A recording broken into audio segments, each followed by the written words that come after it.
We want to talk to Laura Coale now, who's out at DIA to talk more about operations out there. Laura, the all clear has sounded?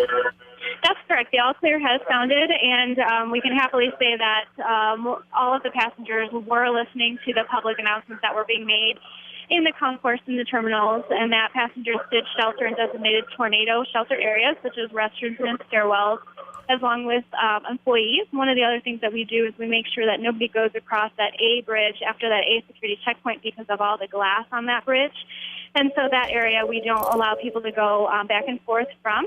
So we just really stuck to our emergency plan, made sure that everybody was away from any windows. And Thankfully, it sounds as if this tornado warning has been lifted and has passed over us. How do you manage then with all of the, we were talking about the vendors and the baggage handler, all the people who are involved with the day-to-day operations out there? How do you have room for all those people? We do. As you know, we're a huge facility, and so when you include all the stairwells that people can go into, yes, we can shelter everybody that's in the airport, and we're, again, very glad that people did listen to the announcements being made. Employees took it seriously. Employees helped shepherd passengers.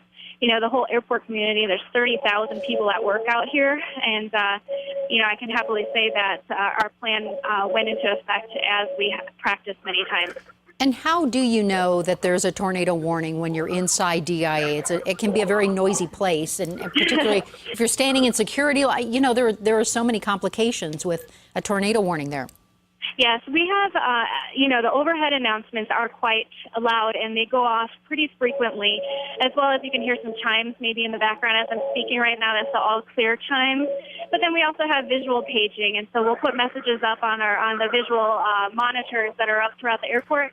And of course, if you're sitting at a gate and you've got airline workers working there and they are hearing those warnings and getting information that they're helping escort people into those designated short shelter areas. And how quickly then are you able to get flights back up and running? The FAA and the airlines always want to keep flights moving, but of course, safety is the #1 priority. So we took this warning very seriously, and safety was the #1 priority right now. And I'm sure that the FAA and the airlines and, of course, passengers will probably want to get moving as quickly as possible. But they reroute the planes? Is that what happens when there's a tornado warning? Yes, that's possible. I have to check in with the FAA, but it's definitely possible that some flights could have been diverted away from Denver International Airport. We see that sometimes, if we have high winds here, and let's say an airplane is getting lower on fuel, then they will go ahead and go to Colorado Springs Airport, for instance. So there's the FAA is obviously very well aware of what's going on in the skies, and they place the aircraft where it's most safe for them to be. Okay, Laura Coale out at DIA. Thank you for talking with us. 30,000 people who work out there, and all clear now has sounded now that tornado warning has lifted. Thank you, Laura.